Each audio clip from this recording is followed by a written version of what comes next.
तो जैसी उनकी कृपा थी ऐसा आज कुछ लंबी अवधि के बाद प्रभु की कृपा हुई और यह उनके निज निवास में संपन्न हुआ।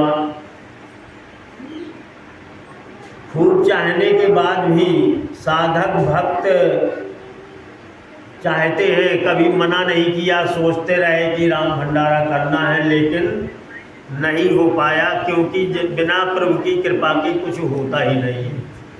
तो आज कृपा हुई जो यह कार्य संपन्न हो रहा है। हमारे कुछ राम बढ़त धर्म के संत जो नित्य नियम में राम राम राम राम का जप कर रहे हैं, उनकी कृपा हुई, वो भी पधारे। इस कलयुग में समझने और विचारने की बात है कि इस धरती से आकाश तक कहीं भी कोई भी सर्वशक्तिमान सत्ता है तो राम है। राम नाम ये ब्रह्म है, परम पिता परमेश्वर है। तो राम के अलावा इस जगत में संसार में दूसरा कुछ नहीं है। अन्य परम पवित्र ग्रंथों में भी बताया जाता है, संत गुरुओं द्वारा भी बताया जाता है, और जिसमें सबसे श्रेष्ठ इस कलयुग में राम नाम का जप ही बताया गया है। जो हमारे मनुष्य के द्वारा जो भी कर्म होते हैं अच्छे बुरे, तो अच्छे का तो फल ठीक है, पुण्य है, अच्छा होगा, उसका फल भी अच्छा होगा। लेकिन बुरा भी हो जाता है तो बुरे का परिणाम तो फिर उसी को पाप कहते हैं, उसी को कष्ट कहते हैं कि उसका फल बुरा होगा, बुरा फल कहते हैं। तो ये मिलता है मनुष्य को, ठीक है। लेकिन समाज में रहते हुए आपने देखा होगा कि कुछ ना कुछ दोष जानकारी में लोग करते हैं, कुछ अनजाने में भी करते हैं। तो कुछ पाप कार्य, ये पाप से ही सारा संसार रचा हुआ है। जिस जगत के बीच में हम हैं, तो हम लोग चाहे जितना बचें, पाप कार्य हो ही जाते हैं। कुछ जाने में होते हैं, कुछ अनजाने में होते हैं। अब कोई भी जीव हो, सब भगवान की रचना है, सृष्टि है। चींटी से लेकर कोई भी जीव हो, अगर वो हमारे द्वारा मरता है तो उसका दोष मनुष्य को लिया जाएगा। जैसे सर्प किसी को काटता है और वो मनुष्य मर जाता है, तो ये पाप सर्प को नहीं लगता। लेकिन मनुष्य यदि सर्प को मार देगा तो उसका पाप कार्य मनुष्य को दोषी माना जाएगा। तो मनुष्य के को कुछ विशेष बनाया है, इसलिए कि अपने समझ में हम किसी के साथ गलत ना करें, किसी को सताएं ना, किसी को कष्ट ना पहुंचाएं, क्योंकि किसी को मारने का भी अधिकार है तब जब उसको हम बना सकें। जो प्रभु की सृष्टि है, भगवान ने रचना की है, तो भगवान की कृति को क्या आप बिगाड़ करके फिर बना सकते हैं? नहीं बना सकते। और अपने हाथ द्वारा आप निर्माण कोई करते हैं, कोई कृति रचना करते हैं, तो उसको बिगाड़ने का भी अधिकार है, क्योंकि पुनः आप दोबारा उसको बना भी सकते हैं। मकान आपने बनाया, आप गिरा सकते हो, कोई दोष नहीं है। क्यों? क्योंकि आपने बनाया और आप दोबारा उसका निर्माण भी कर सकते हो। लेकिन किसी जीव का अगर हमारे द्वारा उसका कुछ हो गया या उसका अंत कर दिया, तो क्या होगा? उसका दोबारा आपके द्वारा नहीं निर्माण हो सकता। इसलिए मनुष्य को दोषी माना जाता है। अब दोषी के लिए यह है कि कर्म विधान है, कर्म का फल है, कर्म पर ये लागू होता है। तो जो कोई कर्म करता है फल उसी को मिलता है। जो कोई कर्म करेगा, अच्छा करेगा या बुरा करेगा, फल उसको ही भोगना पड़ेगा। मान लीजिए कोई घर का मुखिया और किसी गलत तरीके से अनाचार के द्वारा धन कमा करके लाता है, गृहस्थी में खर्च करता है और उसका परिवार उस धन से, अनीति के रूप से जो धन प्राप्त हुआ है उसका पालन होता है, तो कहा जाए कि पूरा परिवार दोषी होगा, तो वो दोषी नहीं है, क्योंकि मुखिया का ये कर्तव्य था कि वो हमारा पालन करे। अब वो कहाँ से धन लाता है, अच्छे कार्य करके लाता है या बुरे कार्य करके लाता है, लेकिन धन लाता है, ये उसका कार्य है। तो जो वो अच्छे कार्य करके धन लाएगा तो उसका फल उसको मिलेगा, अब बुरा कार्य करके लाएगा तो उसका फल उसको मिलेगा। लेकिन परिवार में जो उसका भक्षण भी कर रहे हैं, उसको खा रहे हैं, उससे पोषित हो रहे हैं, तो उनको दोष नहीं लगेगा। वाल्मीकि जी, महर्षि वाल्मीकि की कहानी यही बताती है। इसी संतों के इसी वचन से ही केवल उनके जीवन में परिवर्तन हो गया, जो केवल लोगों को लूट करके, मार करके धन अर्जित करते थे, अपने परिवार का पालन करते थे। जब नारद जी प्रभु कृपा से संत पहुँचे और उन्होंने कहा कि भैया ये बताओ, ये पाप कार्य कर रहे हो, ये तुम धन पैदा कर रहे हो, लोग रास्ते में जाने वालों के धन छीनते हो, ये किसके लिए करते हो? बोले मैं अपने माता पिता, बच्चे और बीवी को का पालन करता हूँ इसी से। तो बोले ये कार्य तुम कर रहे हो, खा वो भी रहे हैं, तो क्या वो तुम्हारे किए हुए कार्य से जो फल मिलेगा, पाप का फल मिलेगा, उसके वो भागीदार बनेंगे? केवल इसी एक वाक्य से ही उसके जीवन में परिवर्तन हो गया। परिवार में जाकर के उन्होंने पूछा, माता पिता कोई साझीदार नहीं हुए, ऐसा विधान ही नहीं है, जो कर्म करता है फल उसको मिलता है। उनको कहना पड़ा कि बेटा तुम कार्य करते हो, तुम कमा के लाते हो, तुम चाहे जैसे लाओ, तुम्हारा धर्म है कि हमारा पालन पोषण करो, लेकिन अब तुम कमाते कैसे हो? अगर किसी को मार करके, लूट करके लाते हो, तो इसका इस परिणाम जो होगा, फल मिलेगा, वो तुमको ही भोगना पड़ेगा, हम नहीं भोगेंगे। बस जीवन में परिवर्तन हो गया। तो कहने का मतलब जो दोषी होता है, कार्य करता है बुरे कार्य, तो फल उसको ही मिलता है।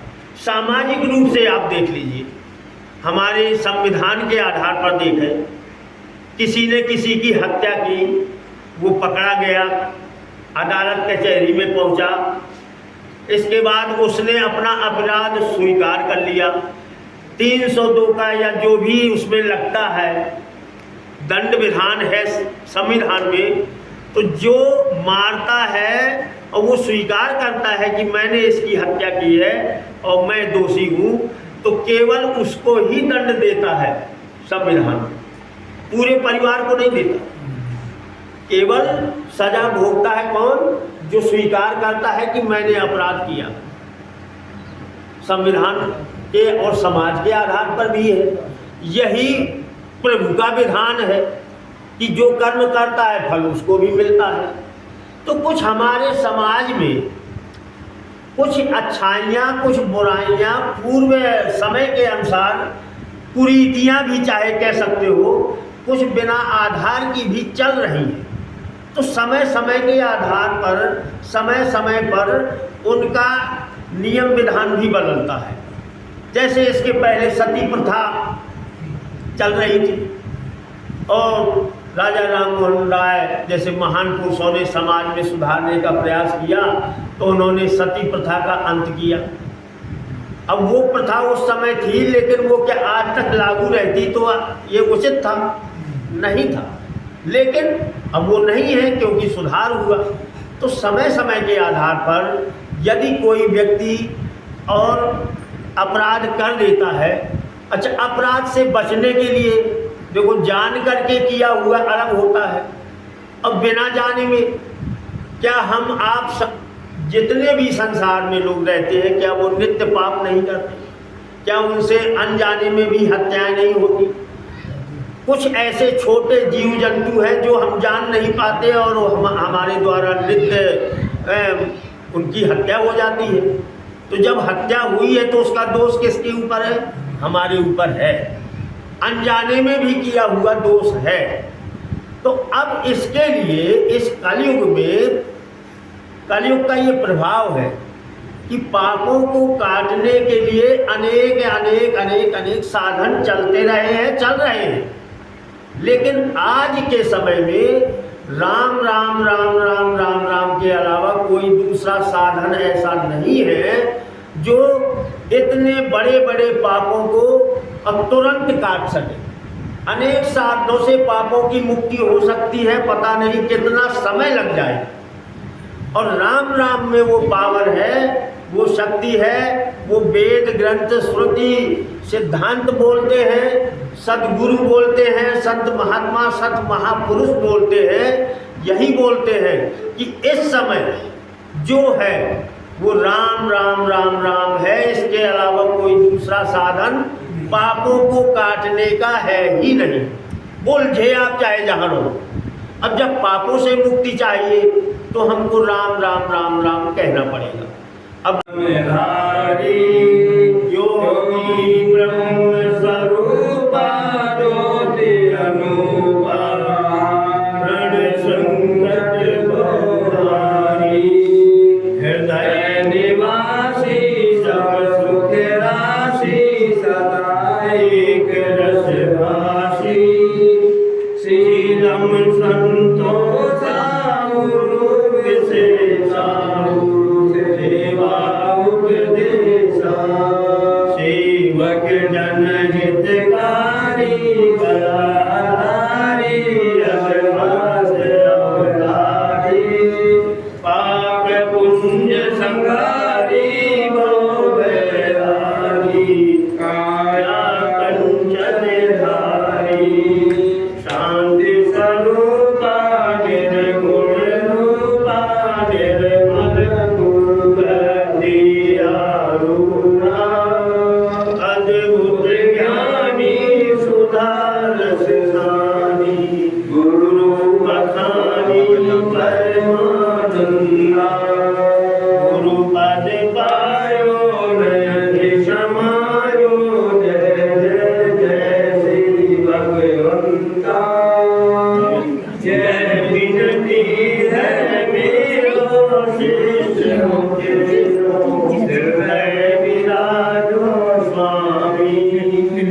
अगम अज्ञानी दुर्गुण भागी नियत न जानी धर्मा कर्मा सदा विराजो भाव भक्त की जान चरण की सद्गुरु चिंतन धारा पापी भोगी विरही भव से योगी करे पारा जय सद्गुरु भगवान योग करना कवच शरीर धारी सतगुरु भगवान की तो नहीं हो तो मेरे समान गुरु कर बेड़ा पार करे दो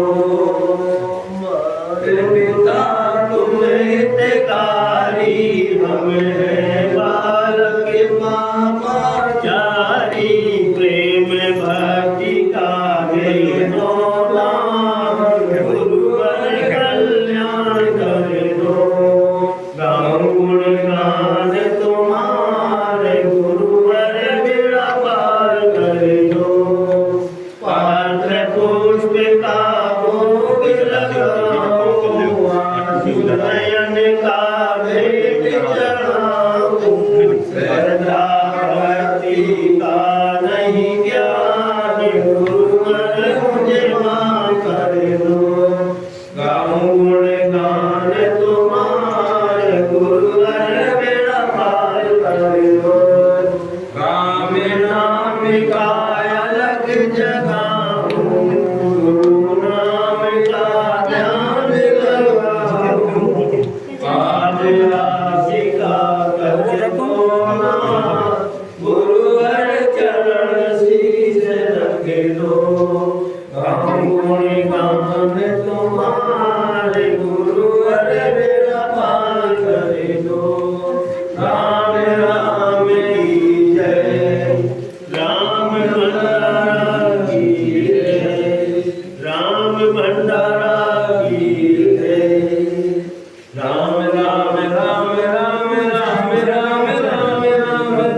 राम राम राम राम राम राम राम राम राम राम राम राम राम राम राम राम राम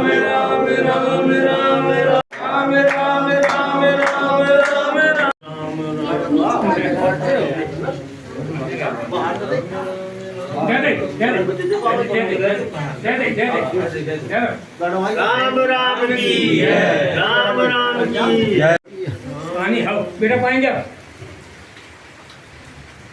राम राम राम राम राम राम राम राम राम